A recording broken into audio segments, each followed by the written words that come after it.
నడిపోడు అతడు నదై మనలోకి ప్రవహిస్తుంటాడు.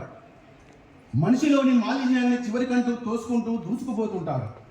ఒక్కసారి వెనక్కి చూస్తే తరతరాల నుండి తాటి చెట్టంత కష్టాలతో కథనం చేస్తున్న సమయం, కష్టాలు నష్టాలను కావడి కుండలుగా మోస్తున్న నాన్న, బాధల్ని గాథల్ని కథల్ని వెతల్ని సుడిగుండాల్ని కాలం నెత్తికెత్తితే మంచు రోజు కోసం ఎదురు చూస్తూ కత్తుల వంతెనపై నడిచొచ్చే అమ్మ, కష్టాల కడగళ్ళను కడుపులో దాచుకొని బతకడం బతుకంతా చుట్టకుదురులా ఇలా ఎన్నాళ్ళు ఇంకెన్నాళ్ళు అంటే దేహం నిండా నిండిపోయిన దుఃఖం సంతోషాన్ని సూరెక్కించింది.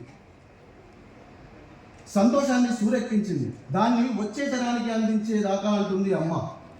తల్లిదండ్రుల దుఃఖం ప్రతి కొడుకుని యోధుని చేస్తుంది. యోధుడు వచ్చే సమయం ఆకాశాన్ని చీల్చుకుంటూ ఇంట్లోకి సూర్యుడు పొద్దాయి పొడుచుకొచ్చాడు.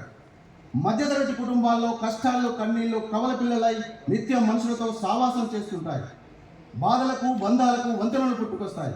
విశాలమైన వంతెనపై కడుపుగా తిరుగుతూ కడగ్గా ఉంటారే తప్ప ఒక్కరు అడుగులు ముందుకేరే అతనే వంతెన అవుతాడు. అందరి వంతు తనపై వేసుకుంటాడు. అప్పుడు ఇక్కట్లు పక్కకు తప్పుకుంటాయి, చీకట్లు తొలగిపోతాయి. అతడు ముందు ఉపాధ్యాయుడు సైతం విద్యార్థి అవ్వక తప్పదు. తను నడవడం చూసి నేను నడవడం నేర్చుకున్నాను. నన్ను నిలబెట్టడానికి తను కింద పడిన రోజులు నాకు ఇంకా గుర్తాయి. మాట అంటే నోటి నుండి కాదు, హృదయం నుండి రావాలనేది తను నేర్పిన పాఠమే. అప్పుడప్పుడు నేను పోగొట్టుకున్న జీవితాన్ని పిడికిట్లో పట్టేసి చూపిస్తుంటాడు. ఎప్పుడు నేను కలే తనై ఉంటాడు. భవిష్యత్ దృశ్యానికి భరోసా తనది. ఆకాశం గూడై ప్రపంచాన్ని ఆనందంలో తడిపిస్తూ ఉంటుంది. ప్రతి ఒక్కరూ ఆకాశాన్ని ఇంటిని చేసుకోవాలనే చిన్న చిన్న కళలు కనడం సహజం. కళలు చిన్నవే, తీరటం విషయం చిన్నది కాదు. అక్షరాలు దిద్దించిన ఆ చేయి, అమ్మలా దీవించే ఆ చేయి దీవిస్తూ ఉండడం అందరికీ చేతనవదు.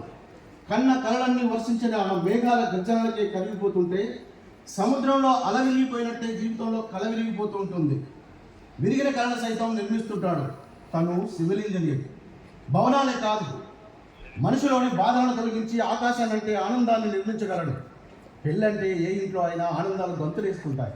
ఇక ఆడపిల్ల పెళ్ళంటే అప్పు చేయాలి, ఆస్తులు అమ్మాలి, అన్నదమ్ములు ఉంటే వాటాలు వేసుకోవాలి. అవేవి జరగకుండా బాజా భజంతులు మోగాయంటే అక్కడ ఏదో జరిగి ఉండాలి. కళ్ళల్లో తడి రాకుండా పెళ్ళెలా జరిగింది. మరి బాధ్యత తెలిసిన వారే బరువులు ఎత్తుకుంటారు. చెట్టుకు అంటుకట్టినట్టుగా బంధాలకు అంటుకడుతుంటాడు. తను ఎప్పుడూ అందరితో ఉంటాడు, అందరిలో ఉంటాడు. అందరి వాయిద్యం నడుగోడు ఒక సమూహ చైతన్యం. ఈ అవకాశం ఇచ్చినటువంటి